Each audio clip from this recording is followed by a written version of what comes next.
Ni alama zipi na maandishi yapi huwekwa kwenye mshumaa wa Pasaka na yana maana gani? Alama ya msingi ya kwanza kabisa inayowekwa pale ni ishara ya msalaba, ambao kimsingi huwa ni ufunguo wa kila sala na ufunguo wa baraka, lakini pia ni kama mwaliko wa uwepo wa Yesu Kristo mahali hapo.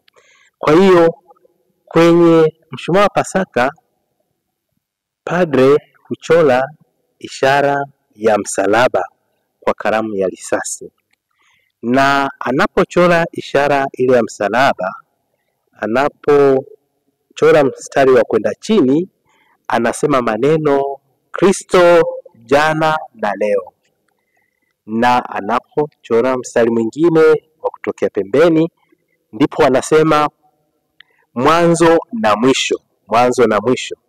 Halafu baada ya hapo ndipo huandika alfa na chini anaweka omega. Maneno haya au herufi hizi zikiwa zinatokana na alfabeti za Kigiriki, ambapo alfa ni alfabeti ya kwanza na omega ni alfabeti ya mwisho. Na alfabeti hizi katika muktadha huu zina maana kwamba Yesu Kristo ni mwanzo na mwisho wa kila kitu. Yeye ni neno wa Mungu aliyekuwako kabla ya kuumba ulimwengu, na ambaye Mungu amemtumia kuumba ulimwengu na kila kitu. Na vile vile yeye ni alfa kwa sababu kila kitu mwisho wake ni katika yeye. Kwa hiyo ndio maana yeye anakuwa ni alfa na omega. Na baada ya kuandika maneno hayo alfa na omega, ndipo huandika kwenye mshumaa huo wa Pasaka mwaka ambao sherehe ya Pasaka inafanyika. Kwa mfano mwaka huu tuko mwaka wa 2025, kwa hiyo kuhani ataandika mwaka wa 2025, lakini ataandika herufi moja moja. Upande wa kushoto wa msalaba ataandika 2 na atasema maneno nyakati ni zake, na upande wa kulia wake ataweka 0 na atasema na karne pia, na chini ya 2 ya upande wa kushoto ataweka nyingine 2 na kutamka utukufu ni wake na enzi pia, na upande wa kulia chini ya ile 0 ya kwanza ataweka 5 na kutaja maneno daima na milele amina. Kwa hiyo maneno haya yanatamkwa na kuhani akiwa anaandika mwaka ambapo Pasaka hii inasherehekewa.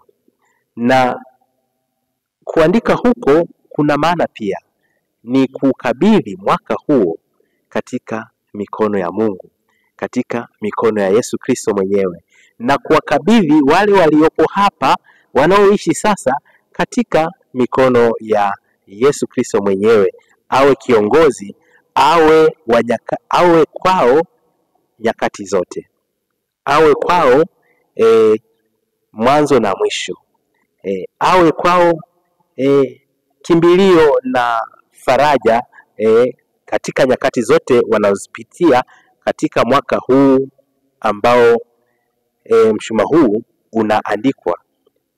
Na baada ya kuandika maneno hayo, ndipo hufuata kuweka yale madonda matano. Madonda matano ambayo huwekwa juu.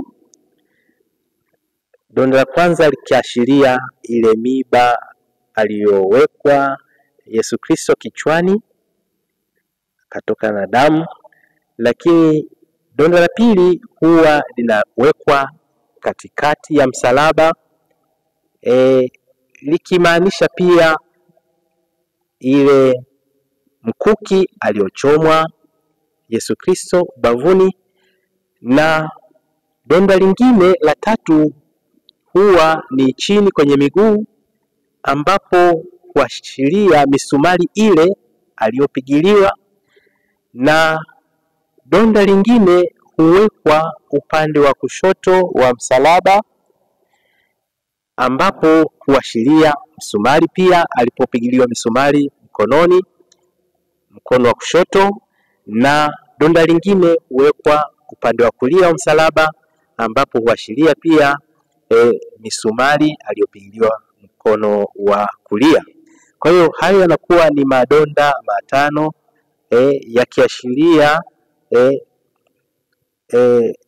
madonda yale yaliyotokana na kuwekwa miiba kichwani, lakini pia na kupigiliwa misumari msalabani. Na hapo basi mshumaa wa Pasaka unakuwa umekamilika. Lakini anapokuwa anaweka yale madonda matano, anakuwa anataja maneno yafuatayo. Kwa donda la kwanza atasema kwa majeraha yake matakatifu, na kwa donda la pili ambalo linakuwa katikati atasema na matukufu, na kwa donda la tatu ambalo analiweka miguuni atasema Kristo Bwana wetu, na donda la nne anaweka kushoto, mkono wa kulia wa kushoto atasema atulinde, na donda la tano atamalizia kwa maneno akisema atuweke salama, amina. Kwa hiyo maneno haya tu yenyewe tayari yanatuweka katika mikono ya msulubiwa na mfufuka. Kwa hiyo kimsingi mshumaa huo unakuwa unaeleza kila kitu ambacho Yesu amepitia mpaka kuja kuwa mwanga kwetu. Hiyo ndiyo maana ya mshumaa wa Pasaka na alama zilizomo kwenye mshumaa huo. Na mimi nimejifunza mengi mapya juu ya mshumaa wa Pasaka. Mimi ni Sister Grace Hashim Teresia Po. Je, una kingine ungependa kujifunza? Tuandikie kwenye uwanja wa comment.